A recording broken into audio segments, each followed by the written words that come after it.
Hello students, good evening.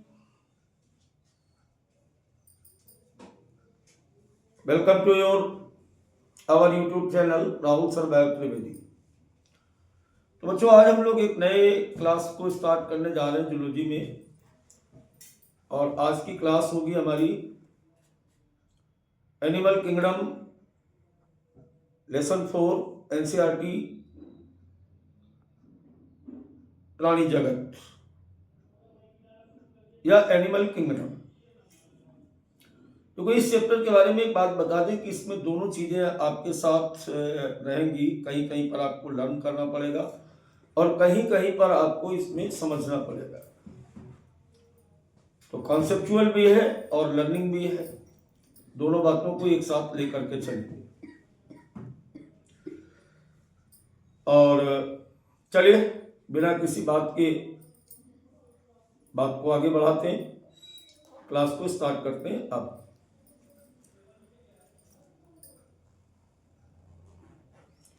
सबसे पहले एक बात हमें समझनी होगी, ये एनिमल किंगडम या जो प्राणी जगत है ये है क्या। देखिए हमारा अर्थ जो है ना, पृथ्वी पर सपोज करो ये अर्थ है हमारा, एक प्लेनेट है ये। इस अर्थ पर अब तक 1.7 से 1.8 मिलियन स्पीसीज को अब तक खोजा गया। कितनी बेटा? 17 से 18 लाख प्रकार के जातियों की खोज की गई। 1.7 to 1.8 million species of animals and plant are existing in our earth। अब इनमें से इतने सारे सजीव हैं कि 18 लाख सजीवों के हमें नाम नहीं याद रह सकते।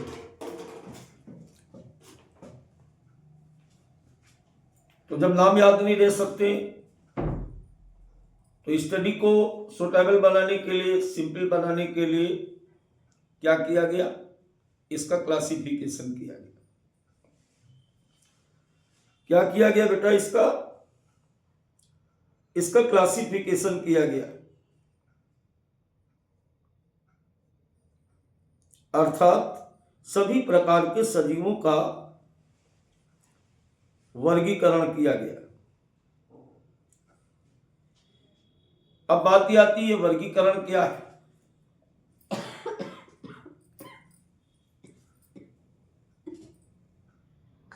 ये वर्गीकरण है क्या?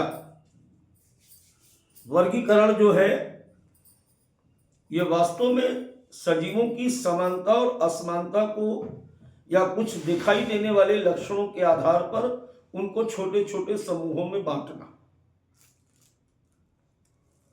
इसे हम वर्गीकरण कहते हैं, यानी grouping of livings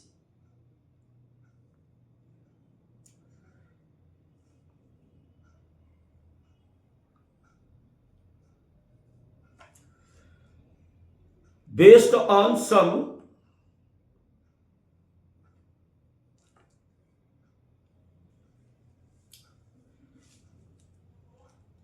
easily observable characters।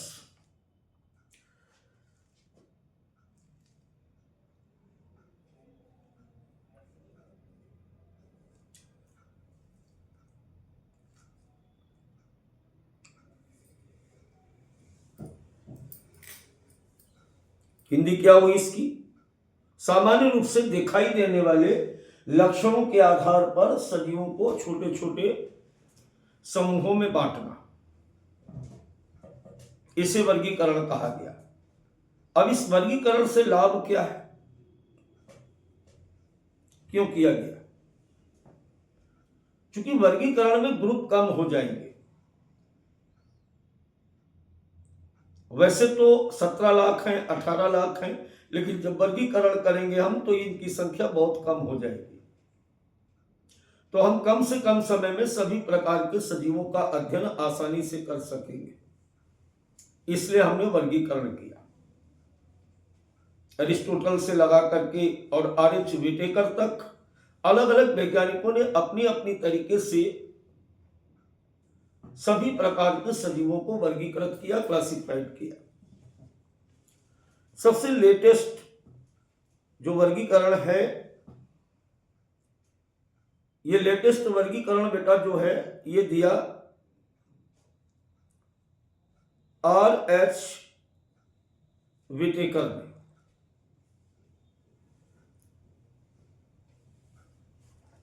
आपको भी याद होगा कि आर.एच. व्हिटेकर ने जो वर्गीकरण दिया ये सबसे लेटेस्ट है, और अकॉर्डिंग टू व्हिटेकर सभी प्रकार के सजीवों को 5 किंगडम में या 5 जगत में, 5 किंगडम्स में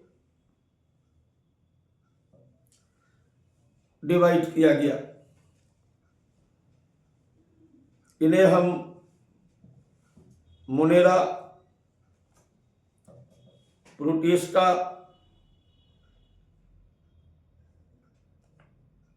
फंजाई, प्लांटी और एनिमलिया कहते हैं।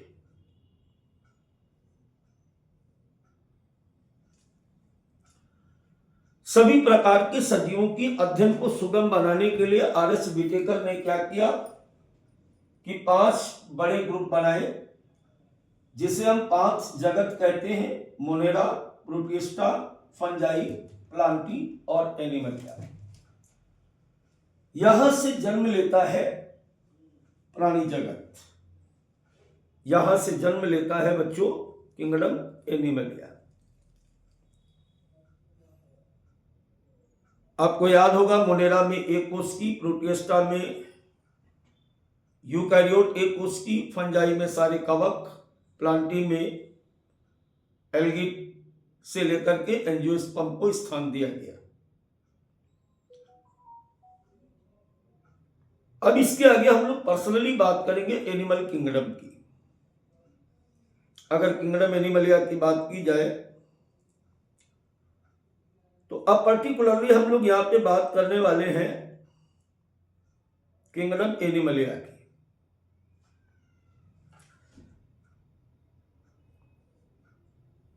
किंगडम एनिमलिया या एनिमल किंगडम, बात एक ही है। अब अगर किंगडम एनिमलिया की बात करें या हम बात करें यहां पर किसकी, प्राणी जगत की, अगर प्राणी जगत की बात की जाए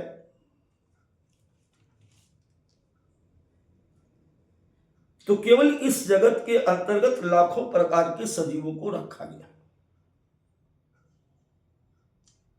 यह भी एक बड़ा डिफिकल्ट मामला है, बहुत ही कठिन कार्य था कि सभी प्रकार के सजीवों के बारे में समुचित, उचित और वैज्ञानिक ज्ञान प्राप्त किया जा सके। इसके लिए फिर किया गया, इस जगत को पुनः वर्गीकृत किया गया, यानी किंगडम एनिमलिया और the animal kingdom again classified, phylums में, क्लासेस में, ऑर्डर्स में, ऐसे करके इस पूरे प्राणी जगत को फिर से वर्गीकृत किया गया। और आपको बताया गया कि जब भी हम किसी का वर्गीकरण करते हैं तो वर्गीकरण किसी आधार पर किए जाते हैं।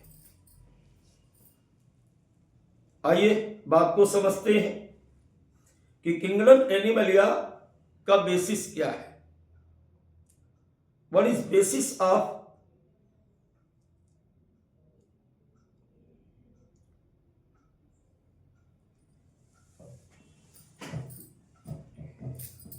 बेसिस ऑफ क्लासिफिकेशन किसका? एनिमल किंगडम का।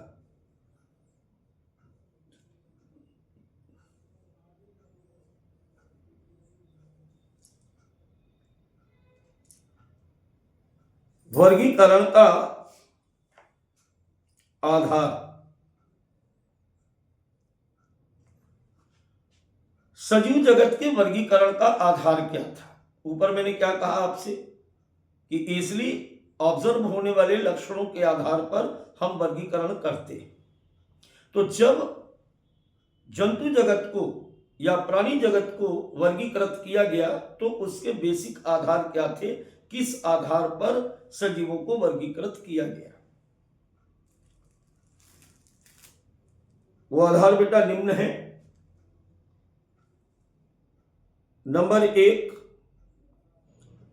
Level of organisation.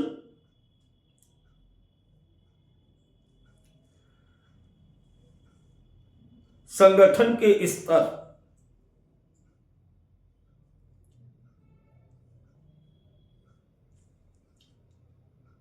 दूसरा,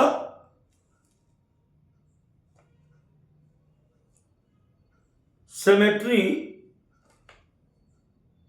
of animals.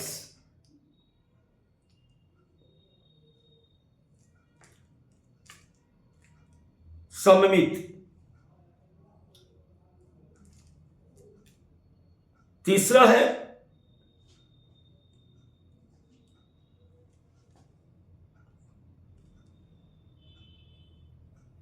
Patterns of digestive system.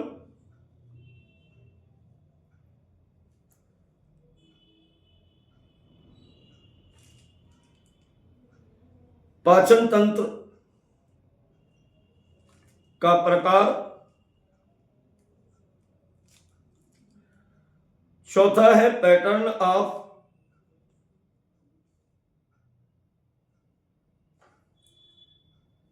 Circulatory system.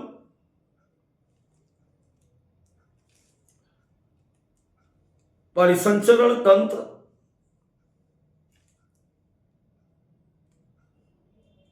का प्रकार।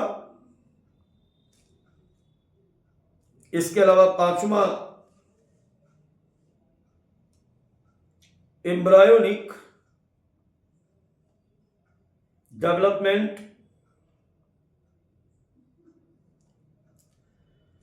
भ्रूणी विकास।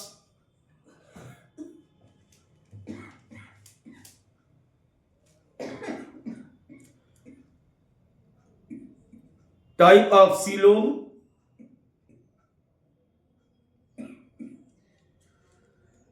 देह गुहा का प्रकार।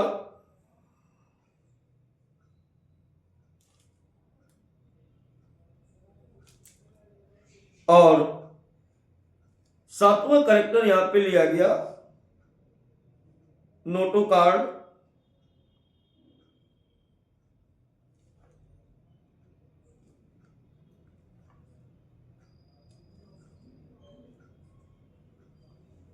नोटोकार्ड की उपस्थिति।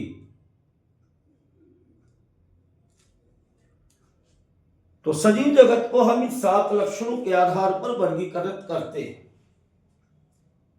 Level of organisation, symmetry of animals, patterns of digestive system, pattern of circulatory system, embryonic development, type of coelom और नोटोकार्ड। ये सारे के सारे लक्षण, चाहे वो संगठन के प्रकार की बात हो, सममित के प्रकार की बात हो, पाचन तंत्र के प्रकार की बात हो, परिसंचरण तंत्र के प्रकार की बात हो या भ्रूणी विकास की बात हो, ये आसानी से दिखाई देने वाले लक्षण हैं और इनके आधार पर संपूर्ण प्रकार के सजीव जगत या प्राणी जगत को वर्गीकृत किया गया है।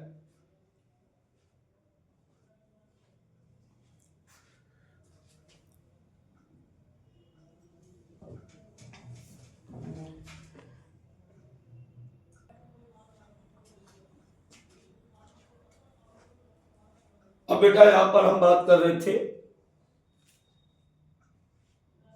संगठन के स्तर, जितने भी प्राणी हैं उनमें संगठन का स्तर यानी लेवल ऑफ ऑर्गेनाइजेशन 4 प्रकार का है। Cellular level, tissue level, organ level, organ system level, कोशिकीय स्तर, ऊतकीय स्तर, अंग स्तर और अंगतंत्रीय स्तर। अब इस बात को एक एक करके बड़ी आसानी से समझना। पहली बात तो आप ये समझ लीजिए कि एनिमल किंगडम में जितने भी सदस्य हैं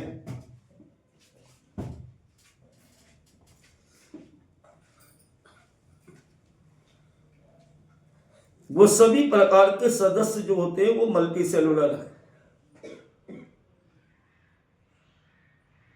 यानी उनके शरीर में एक से अधिक कोशिकाएं पाई जाती हैं। राइट, कोई भी मोनोसेलुलर नहीं है इसमें,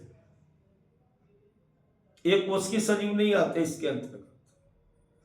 अब अगर पहले की बात की जाए, अगर हम सेलुलर लेवल की बात करते हैं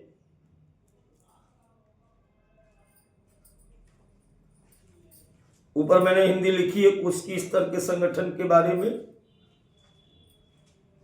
तो यहां पे क्या होता है कि जैसे कई सारी कोशिकाएं सजीव के शरीर में पाई जा रही, इस तरीके से कुछ ऐसी पाई जा रही, कुछ ऐसी सेल पाई जा रही।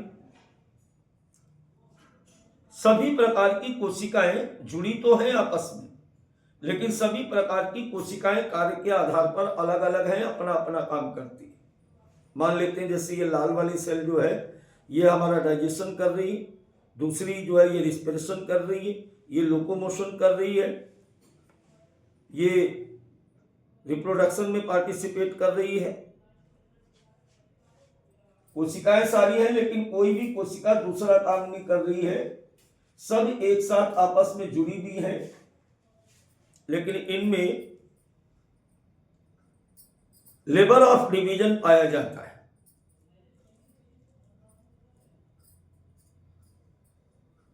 लेवल ऑफ डिवीजन, इसका क्या मतलब है बेटा? इसको हिंदी में कहते हैं श्रम विभाजन की क्षमता। श्रम विभाजन से क्या मतलब है? श्रम का मतलब यहां पर कार्य से। सभी कोशिकाएं बेटा अपना अपना काम करती है, एक साथ तो हैं। जैसे घर में सारे सदस्य एक साथ जुड़े होते हैं, पापा बाहर जाते हैं, बच्चे स्कूल जाते हैं, मम्मी खाना बनाती हैं और दादा दादी बाहर बैठ के गप ठोकते हैं। रहते सब साथ में लेकिन काम सबके अलग अलग है। और इस प्रकार का कोशिकीय स्तर का संगठन जिसमें सभी कोशिकाएं एग्रीगेट तो हैं लेकिन लेवल ऑफ डिवीजन को शो करती है, उसे हम कहते हैं सेलुलर लेवल ऑफ ऑर्गेनाइजेशन। और इस प्रकार का ऑर्गेनाइजेशन पाया कहां जाता है? अगर एग्जाम्पल की बात करें तो पोरीफेरा में पाया जाता है।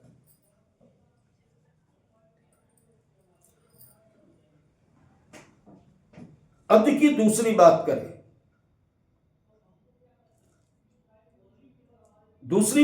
अगर हम तो दूसरी बात करते हैं टिश्यू लेवल ऑफ ऑर्गेनाइजेशन की। टिश्यू लेवल ऑफ ऑर्गेनाइजेशन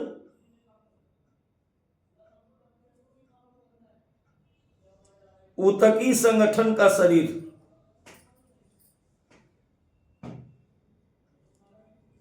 ऊतक क्या है?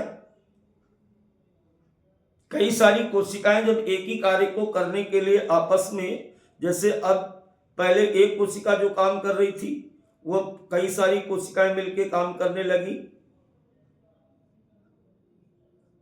काम बड़ा हो गया, अब एक कोशिका से नहीं हो पा रहा है, अब कई कई कोशिकाएं आपस में मिलकर के इस प्रकार से समूह बनाते हुए कई कार्यों को पूरा कर रही। जैसे मैंने पहले क्या कहा था कि एक कोशिका डाइजेशन कर रही, तो अब ये पूरी ब्लैक वाली सारी मिलकर डाइजेशन कर रही।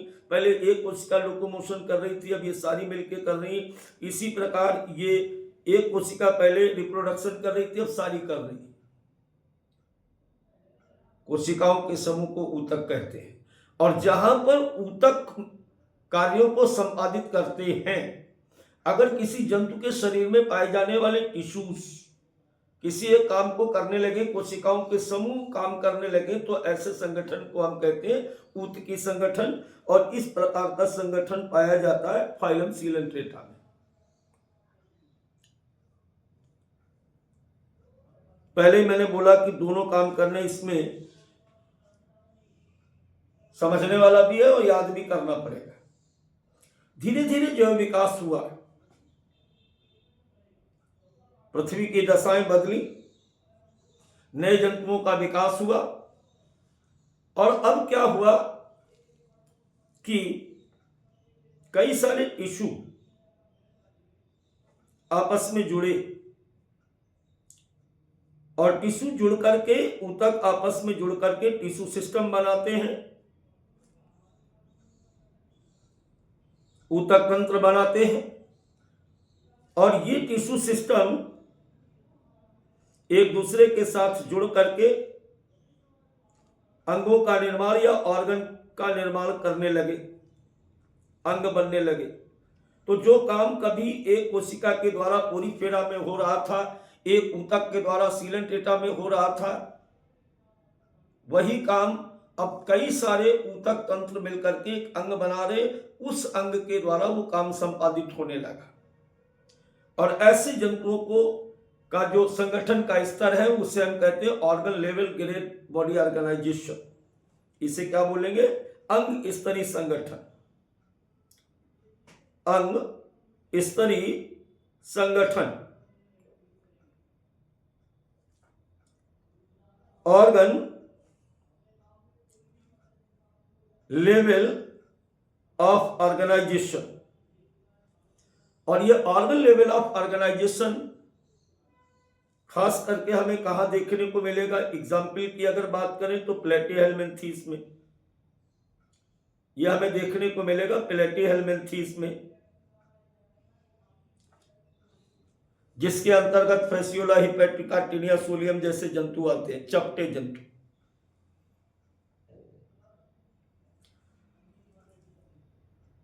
अब इसके बाद की अगर बात करें तो ऑर्गन्स आपस में जुड़ने लगे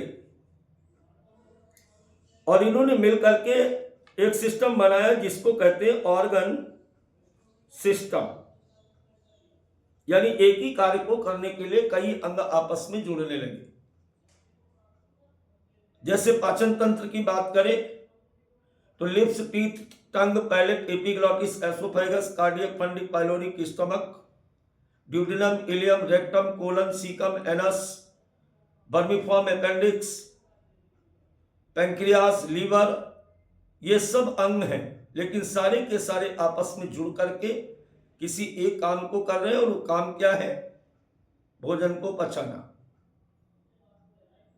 धीरे धीरे जैसे जैसे जो विकास होता गया, शरीर में जटिलता आती चली गई और एक प्रकार से नया ऑर्गेनाइजेशन डेवलप हुआ जिसे कहा गया organ system grade body organisation.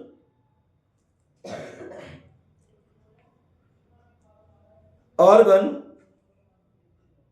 System grade body organisation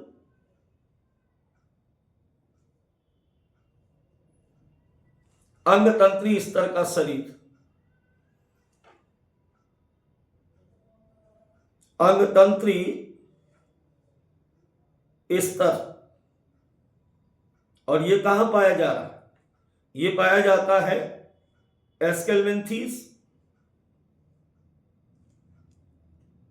से लेकर के कार्डेटा तक।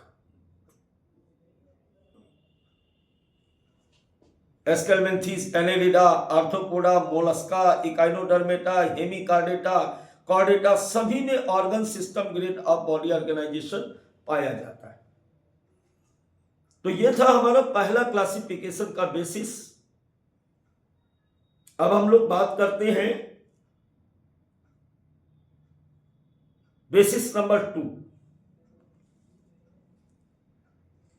Patterns of digestive system.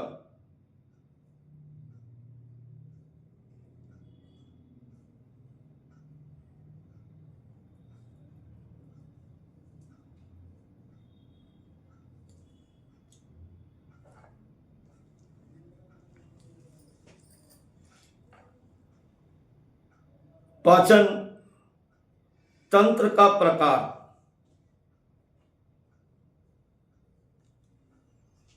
इसके आधार पर अगर हम बात करें तो यहां पर आहार नाल को देखा गया, गट को देखा गया, एलिमेंट्री कैनाल को देखा गया। सजीव जगत के अंतर्गत आने वाले प्राणियों में दो प्रकार की आहार नाल या एलिमेंट्री कैनाल पाई जाती है। एक होती इनकम्प्लीट, दूसरी होती है कंप्लीट। पहले कैसे बताई मैंने? इनकम्प्लीट, अपूर्ण प्रकार की। अब ये अपूर्ण प्रकार क्या है? इसमें क्या होता है कि आहार नाल में केवल एक तरफ ही ओपनिंग्स पाई जाती है, यानी जो मुंह होता है वही एनस होता है, वही गुदा का काम करता है, वही मुंह का काम करता है। इसलिए इसको इनकम्प्लीट डाइजेस्टिव ट्रैक्ट या गट कहते हैं। जैसे ये फैसियोला हिपैटिका है और फैसियोला हिपैटिका में ये एलिमेंट्री कैनाल इस तरीके से चली और इसमें ओपनिंग्स एक ही तरफ से है, जो कोई ऐसे। यही माउथ है और बेटा यही एनस है। दोनों का काम एक ही कर है। Single openings serve as both mouth and anus. तो इससे हम कहते हैं इनकम्प्लीट एलिमेंट्री कैनाल, अपूर्ण आहार नाल। और जिनमें ऐसा था, जिनमें इनकम्प्लीट एलिमेंट्री कैनाल थी, जैसे कि आप सामने देख रहे हो,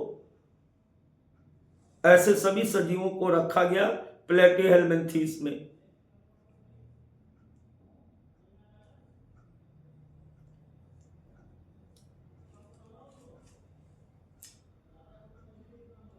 अब अगर हम दूसरी बात करें,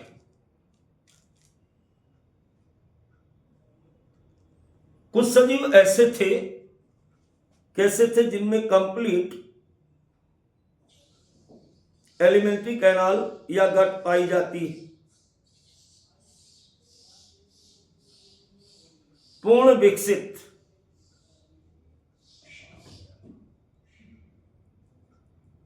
आहार नाल। इसका क्या मतलब था? जैसे अपन मान लें कि ये एक आहार नाल है, इस तरीके से ये एलिमेंट्री कैनाल है, ऐसे। अब इस एलिमेंट्री कैनाल में दो ओपनिंग्स है। एक ओपनिंग ये मान लेते हैं, दूसरी ओपनिंग ये मान लेते हैं। इसे हम लोग कहते हैं माउथ और इसे हम कहते हैं एनस।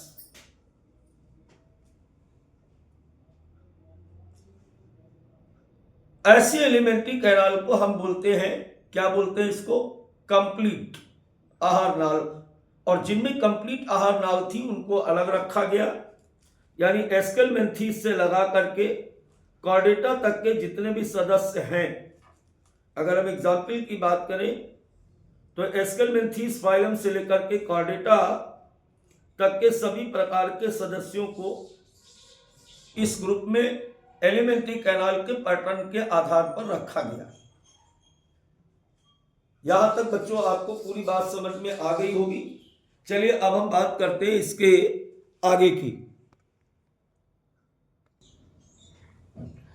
तो बच्चों अब इसके आगे हम बात कर रहे हैं patterns of classification circulatory system के आधार पर। सजीव जगत के वर्गीकरण का आधार परिसंचरण को भी बनाया गया, क्योंकि परिसंचरण के आधार पर जंतु दो प्रकार के होते हैं। कुछ ऐसे होते हैं जिनमें खुले प्रकार का परिसंचरण पाया जाता है और कुछ ऐसे होते हैं जिनमें बंद प्रकार का परिसंचरण पाया जाता है। अब ये खुले और बंद प्रकार से क्या मतलब है? देखिए, जैसे ये कोई एक लिविंग्स है, एक अपन मान लेते हैं कि ये आर्थ्रोपोड इंसेक्ट है, कॉकरोच की बॉडी है, ऐसे। अब इसकी बॉडी में कोई भी ट्यूब नहीं पाई जा रही, कोई नलिका नहीं पाई जाती। ऐसे शरीर बिल्कुल तालाब जैसा होता है जिसको हम साइनस कहते हैं। अब ब्लड यहां से गया, यहां से घूमते हुए आया और फिर इसमें आ गया और फिर यहां से यहां आ गया। ऐसे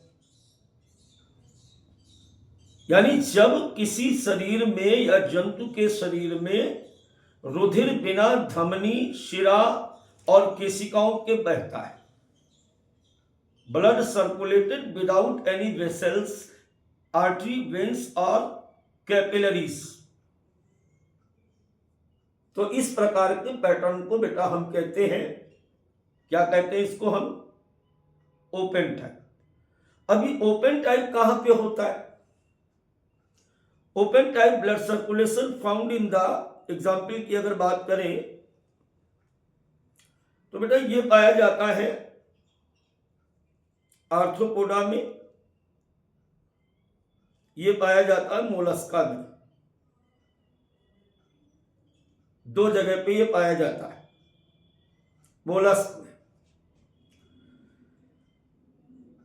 अब अगर बंद प्रकार के परिसंचरण की बात करें, क्लोज टाइप ब्लड सर्कुलेशन की बात करें,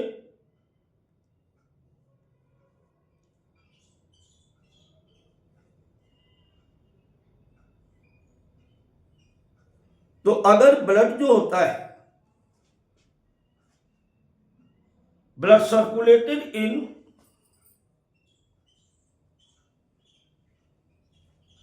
वेसल्स, वेसल्स का मतलब है नलिका। अगर शरीर में बहने वाला रुधिर जो होता है वो आर्टरीज में, वेन्स में और कैपिलरीज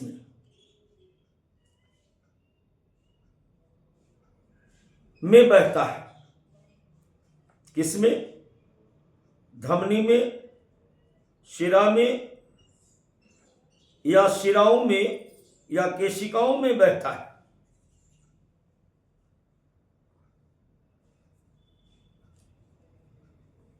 तो इस प्रकार के परिसंचरण को हम लोग कहते हैं बंद प्रकार का परिसंचरण। और ये जो बंद प्रकार का परिसंचरण है ये केवल दो ही जगह आपको देखने को मिलेगा, एक तो एनिलिडा में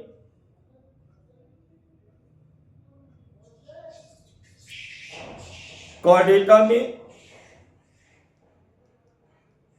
और फ्यू मोलस्क।